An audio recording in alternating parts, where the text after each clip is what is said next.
Bom dia. Vamos meditar hoje em Hebreus 9. Carta aos Hebreus, capítulo 9. Ora, a primeira aliança possuía ordenanças para adoração e também um tabernáculo terrestre. Pois foi levantada uma tenda em cuja parte da frente, conhecida como lugar santo, estava o candelabro, a mesa e os pães da proposição. Mas atrás do segundo véu havia uma parte chamada Santo dos Santos, onde se posicionava o altar de ouro puro para o incenso e a arca da aliança, também toda revestida em ouro. Nessa arca estava o vaso de ouro contendo o maná, a vara de Arão que floresceu e as tábuas da aliança. Acima da arca ficavam os querubins da glória, que com a sua sombra cobriam a tampa da arca, o propiciário. Contudo, não é o nosso propósito detalhar este assunto agora. Ora, logo após tudo isso estar assim preparado, os sacerdotes entravam regularmente na parte inicial do tabernáculo, a fim de realizar os atos sagrados de culto. No entanto, na segunda parte da tenda, o Santo dos Santos, somente o sumo sacerdote podia entrar uma vez por ano, e jamais sem apresentar o sangue do sacrifício que ele oferecia por si mesmo e pelos pecados que o povo havia cometido por ignorância. Desta maneira, o Espírito Santo estava revelando que enquanto continuasse erguido o primeiro tabernáculo, o caminho para os santos dos santos ainda não havia sido santificado. Este fato se transforma numa ilustração para os nossos dias, esclarecendo que as ofertas e os sacrifícios oferecidos não podiam dar ao adorador uma consciência perfeitamente limpa. Eram tão somente ordenanças que tratavam de comida e bebida e de várias cerimônias de purificação com água. Estes mandamentos exteriores foram expostos até a chegada do tempo e da nova ordem.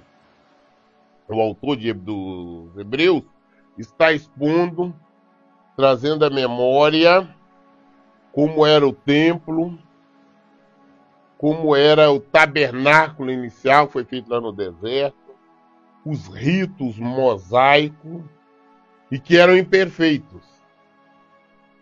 Porque naquele tempo existia na tenda, tinha a primeira parte onde os sacerdotes ministravam, e a segunda, na primeira parte ofereciam-se os holocaustos, sacrifícios, as intercessões. Então, existia uma parte ao fundo, que era considerado o lugar santo do santo, onde a arca estava.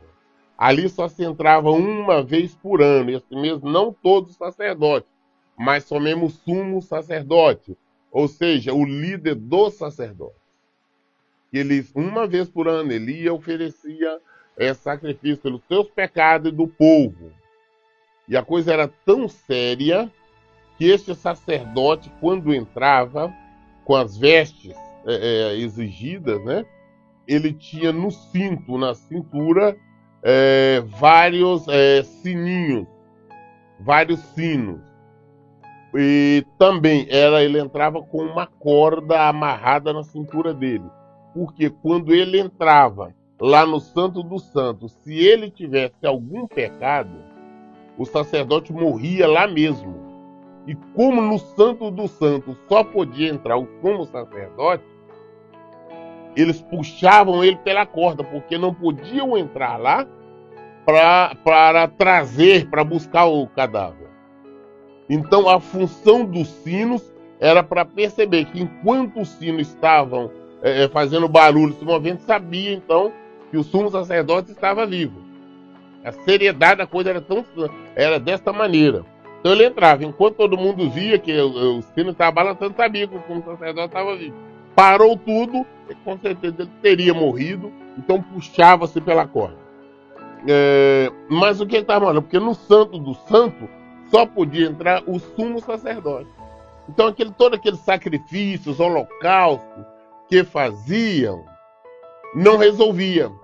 Então que o escritor aqui está nos mostrando que isso mostrava que é uma prefiguração, que todo aquele sacrifício que faziam antes não resolvia o problema. Que aquela primeira aliança não resolvia. Assim ainda existia o lugar, o Santo do Santo, para entrar. E ainda existia impedimento. E isso foi derrubado, jogado por terra. Isso era uma maneira física de mostrar a questão espiritual. Sacrifícios, holocaustos, comidas, bebidas, não resolveria o problema. Só poderia ter sido resolvido através do nosso sumo sacerdote, que é Jesus. É uma ilustração, né? Quando Cristo chegou como sumo sacerdote dos benefícios que estavam por vir, ele mesmo adentrou o maior e mais perfeito tabernáculo, não construído por mãos humanas, isto é, não pertencente a esta criação. Não por intermédio de sangue de bodes e novilho, porém mediante o seu próprio sangue. Ele entrou no Santo dos Santos e de uma vez por todas, conquistando a eterna redenção.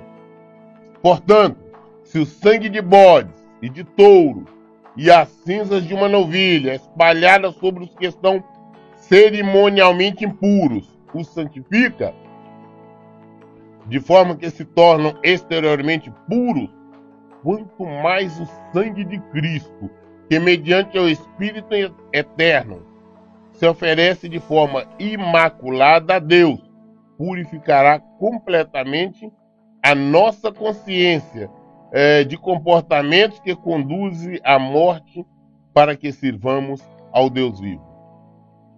Exatamente por esse motivo, Cristo é o mediador de uma nova aliança, para que todos aqueles que são chamados recebam a promessa da herança eterna, visto que ele morreu como resgate por todas as transgressões cometidas durante o período em que vigorava a primeira aliança.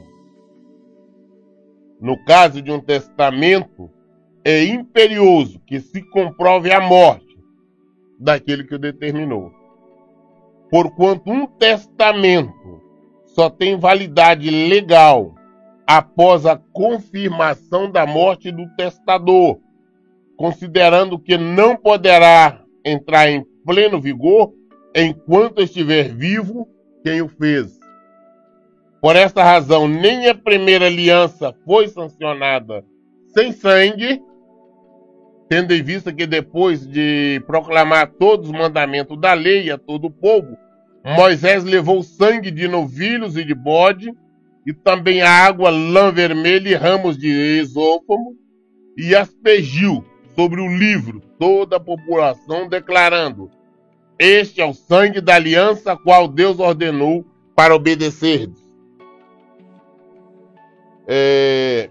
Então, novamente, o autor de Hebreus está falando sobre a aliança primeira, né, que é o Antigo Testamento, e essa última, que é o Novo Testamento. Uma aliança, um testamento, ele só tem validade após a morte daquele assim que o fez, né, do testador. Tem que ter o derramamento do sangue, tem que ter a morte. E o primeiro, quando Moisés entregou a lei, depois de tudo isso, o povo aceitar, ele aspergiu sangue sobre o povo, sobre o livro, sobre a tábua, e todo mundo confirmou que esta era a aliança que eles deveriam, o mandamento que eles deveriam obedecer. Jesus veio trazendo o Novo Testamento. Jesus derramou foi o seu próprio sangue, não é o contrário da antiga aliança, não foi só sangue de animais. Jesus foi seu próprio sangue. Jesus morreu, derramou seu sangue. Então entrou em vigor a nova lei, entrou em vigor a nova aliança, entrou em vigor o Novo Testamento. Ou seja, o Novo Testamento pôde ser aberto e efetuado. Passou a se validar, né? Foi confirmado após a morte de Jesus. Isto após a morte, então entrou em vigor. A palavra correta é essa. Entrou em vigor então o Novo Testamento feito no sangue de Jesus.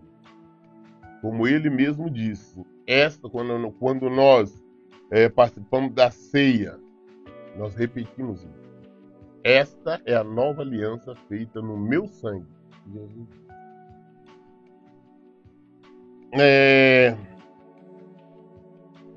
Por essa razão, nem a primeira aliança foi sancionada sem sangue, tendo em vista que depois de proclamar todos os mandamentos da lei a todo o povo, Moisés levou sangue de novilhos e de bodes, também água, lã vermelha e ramo de isopo, e aspergiu sobre o livro, e toda a população declarando: este é o sangue da aliança, o qual Deus ordenou que obedecesse. E procedeu da mesma maneira, aspergindo com sangue o próprio tabernáculo e todos os utensílios usados na cerimônia sagrada. De fato, conforme a lei, quase todas as coisas são purificadas com sangue. E sem derramamento de sangue não pode haver absolvição. Portanto, se fez necessário que as representações das construções que estão no céu fossem purificadas mediante tais sacrifícios. Mas os próprios elementos celestiais, por meio de sacrifícios muito superiores a estes. Pois Cristo não adentrou um santuário erguido por mãos humanas. Uma simples ilustração do que é verdadeiro. Ele entrou nos céus para agora se apresentar diante de Deus em nosso benefício. O tabernáculo que Jesus adentrou foi do céu. Após a morte dele, após o derramamento do seu sangue, né? Ele adentrou o templo, o tabernáculo, a tenda, mas no céu, não aqui. Ele também não se ofereceu muitas vezes como procede o sumo sacerdote que entra no Santo dos Santos de ano em ano portando sangue alheio. Como nós dissemos antes, todo ano, uma vez ao ano, o sumo sacerdote entrava no Santo do Santo para orar, oferecer sacrifício por ele e pelo povo. E aspergia com sangue. Claro que não era dele, era sangue de animais. Isso todos os anos. Jesus, uma única vez, derramou o seu sangue e resolveu todo o problema. E nos trouxe vida, nos trouxe salvação. Ora, se assim fosse, seria necessário que Cristo sofresse muitas vezes, desde o início do mundo. Mas agora ele manifestou, de uma vez por todas, ao final dos tempos, para aniquilar o pecado, por intermédio do sacrifício de si mesmo. Assim como os homens está ordenado morrer uma só vez, vindo depois disso o juízo. Assim também Cristo foi oferecido em sacrifício, uma única vez, para tirar os pecados de muitas pessoas. E aparecerá segunda vez, não mais para eximir o pecado, mas para brindar a salvação a todos que o aguardam. Então nós sabemos que Cristo, nós estamos falando desde ontem, sobre o nosso eterno sumo sacerdote, que é Jesus. Né? Ele veio, derramou seu sangue, morreu em nosso lugar. Mas eu quero chamar a atenção aqui no versículo 27, que nós acabamos de ler agora, que assim como os homens está ordenado morrer uma só vez, vindo depois disso o juízo.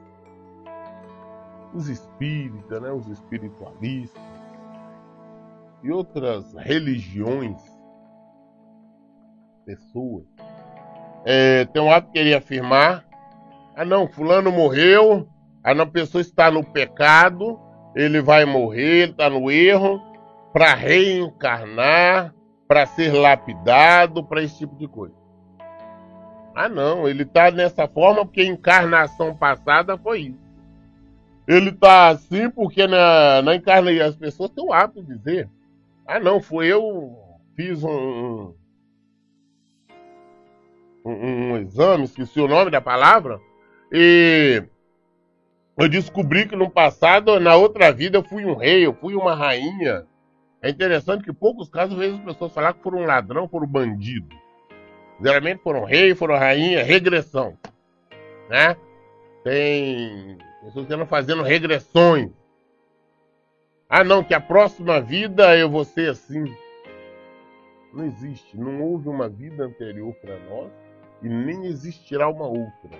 A nossa vida é lá em cima no céu, ou no inferno. Morrer só uma vez. Cristo morreu uma só vez. Olha que o versículo 27 nós temos que entender. E assim como aos homens está ordenado morrer uma só vez, vindo depois disso o juízo. Depois que nós morrermos, nós não voltamos aqui. Ah, vai nascer de uma outra forma. Não existe isso. Depois disso é o juízo. Condenação ou absolvição. Mas é uma só vez. Não existe reencarnação. Existe ressurreição. Assim também Cristo foi oferecido em sacrifício uma única vez para tirar o pecado de muitas pessoas, e aparecerá a segunda vez, não mais para eximir o pecado, mas para brindar a salvação a todos que o aguardam. A volta de Jesus não é para tirar pecados, não. Os pecados ele já veio e já tirou. Agora, aqueles que o seguiram, que o aceitaram, que perseveram em sua doutrina, no seu evangelho, Jesus voltará. Agora, a segunda vez, exatamente para levá-los. E todo o restante será, todos nós, com certeza, pecadores ou não, iremos comparecer diante de juízo.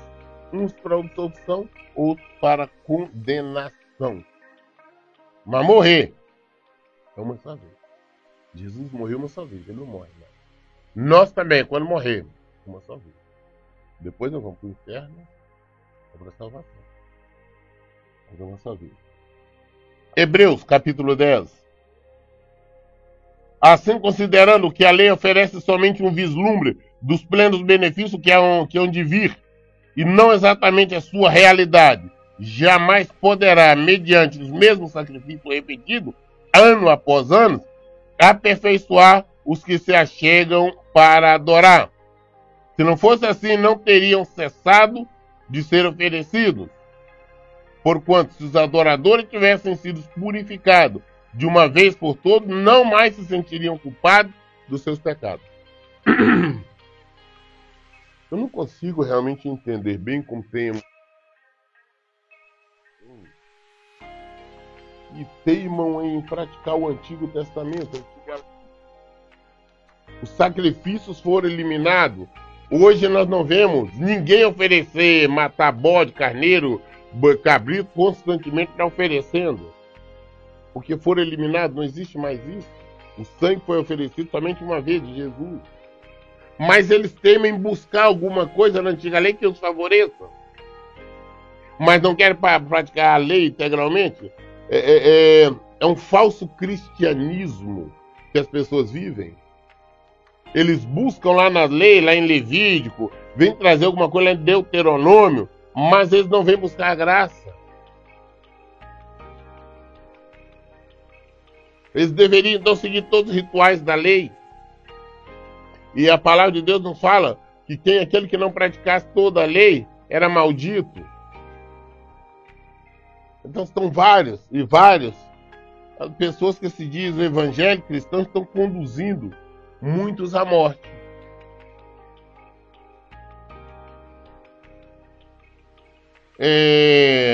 Aquele sacrifício que ofereciam não resolvia o problema do pecado, não. Muito mal encobriam. E se resolvesse as questões, Jesus não precisaria ter vindo. O sangue de animais teria resolvido toda a situação. Contudo, essa cerimônia de sacrifício promove todos os anos uma recordação dos pecados, porque é impossível que sangue de touros e bode remova pecado. Impossível, não tinha como, né? O único sangue que remover pecado foi de Jesus. Por isso, quando Cristo veio ao mundo, proclamou: sacrifício e oferta não quiseste, mas um corpo me preparaste, de holocausto e oferta, pelo pecado não te agradaste. Deus não agradou de sacrifício, oferta, matar animais, sacrifício, sangue. O único sangue foi aceito por Jesus. Único. Jesus às vezes falou, olha, misericórdia eu quero, sacrifício não. Então eu disse, aqui estou, no livro está escrito a meu respeito, vim para fazer a tua vontade, ó Deus. Jesus veio fazer a vontade e ele fez. Havendo declarado em primeiro lugar sacrifício, oferta, holocausto e oferta pelo pecado, não quiseste, tampouco dele te agradaste, os quais foram realizados conforme a lei. Então completou, aqui estou para fazer a tua vontade. E assim ele cancela o primeiro padrão para estabelecer o segundo. Deus não quis, não aceitou negócio de sacrifícios, aquelas coisas que faziam, aqueles rituais. Não quisesse. Jesus aí falou, não, aqui estou, Pai, para fazer a tua vontade. Ele veio, sofreu, derramou o seu sangue para nos dar salvação. Então hoje nós vivemos em Jesus.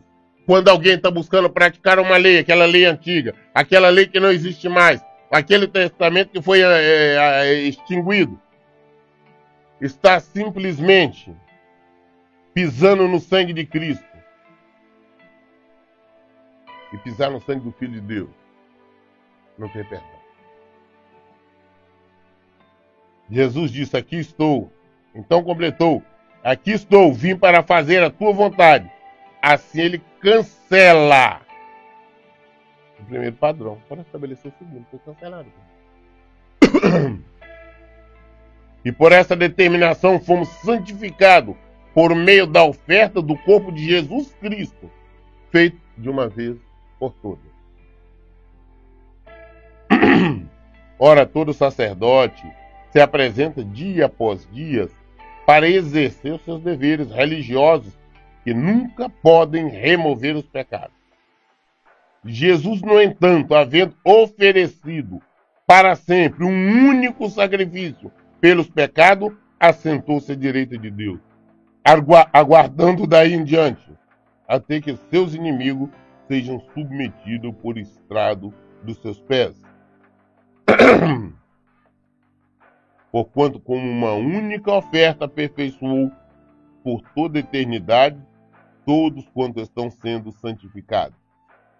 E disso, igualmente nos dá testemunho o Espírito Santo, porquanto após ter declarado, esta é a aliança que farei com eles, depois daqueles dias, diz o Senhor, colocarei as minhas leis no âmago do seu coração, e as escreverei profundamente em sua mente. Conclui, dos seus pecados e iniquidades nunca mais me permitirei recordar. Jesus resolveu a questão do pecado, e todos nós, quando vamos diante dele, ele lança no mar do esquecimento, e Deus não lembra mais daqueles pecados anteriores. Quando nós vamos diante dele, nós aceitamos Jesus, nosso Senhor. Ele é o nosso sumo sacerdote. Afinal, onde todas as transgressões foram perdoadas, não existe mais qualquer necessidade de oferta de sacrifício pelo pecado. Os nossos pecados anteriores foram todos perdoados por Jesus. Não existe motivo para holocausto, para sacrifício, para qualquer coisa. Jesus lava. Sendo assim, irmãos, temos plena confiança para entrar no Santo dos Santos, mediante o sangue de Jesus, por um novo e vivo caminho que ele nos descortinou por intermédio do seu véu, isto é, do seu próprio corpo, e tendo um magnífico sacerdote sobre a casa de Deus.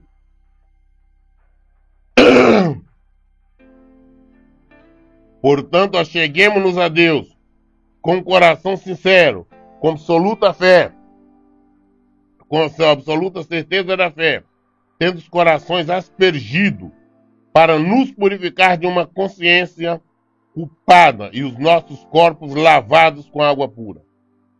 Sem duvidar, mantenhamos inabalável a confiança da nossa esperança, porquanto quem fez a promessa é fiel, e consideremos uns aos outros para nos encorajarmos às manifestações de amor fraternal e às boas obras. Não abandonemos a tradição de nos reunirmos como igreja, segundo o procedimento de alguns, mas, pelo contrário, motivemo-nos uns aos outros, tanto mais quando vedes que o dia está se aproximando. Não podemos, como eu vejo muita gente falando, muitas pessoas falando, não temos necessidade de ir à igreja, não temos necessidade de frequentar a igreja. Não existe, nós somos a verdadeira igreja. Realmente. Nós somos a igreja de Cristo. Mas nós temos a necessidade, é mandamento, nos reunirmos como igreja. É mandamento do Senhor nos reunirmos para partir o pão, que é a Santa Ceia. É mandamento do Senhor nos reunirmos para ouvir a mensagem, ler, meditar na palavra de Deus, para nós orarmos, para nós louvarmos. Então, esses vários que andam falando por aí, que não tem que congregar, estão falando bobagem, estão falando que não conhecem. É mandamento nos congregar, nos reunirmos. A igreja não é perfeita. As pessoas estão dizendo, eu estou decepcionado com a igreja, vou sair da igreja. As pessoas aí que quando o mundo nos decepciona, nós não queremos sair do mundo. O mundo nos decepciona o tempo todo. Nós não saímos. A igreja decepciona. Você não vai à igreja para buscar pessoas, você vai para buscar o Senhor, para buscar Jesus. Então, é mandamento do Senhor. Nos reunirmos. É mandamento do Senhor. Estarmos congregando, ouvindo a palavra, meditando. Não tem desculpa o fato de eu querer não ir mais à igreja porque eu não gosto do pastor, eu não gosto do irmão, não gosto da irmã, qualquer seja o motivo. Não é motivo. Temos que fazer a vontade do Senhor, obedecer a Ele todos os preceitos, todos os mandamentos dele. Porque o Evangelho é obediência. O Evangelho é renúncia. O Evangelho quer dizer obedecer. Hoje nós lemos Hebreus capítulo 9 e o 10, 9 e 10. O 10 nós paramos aqui no versículo 25. Querendo Deus, na segunda-feira daremos prosseguimento a partir do 26. As nossas respostas todas estão na Bíblia. Está tudo aqui. Busque. O Evangelho é vida. O Evangelho é Jesus. Por isso, em todo tempo eu digo, leiam e pratiquem a Bíblia. Que Deus abençoe. Tenha um bom dia, um bom final de semana. Até segunda-feira, querendo Deus.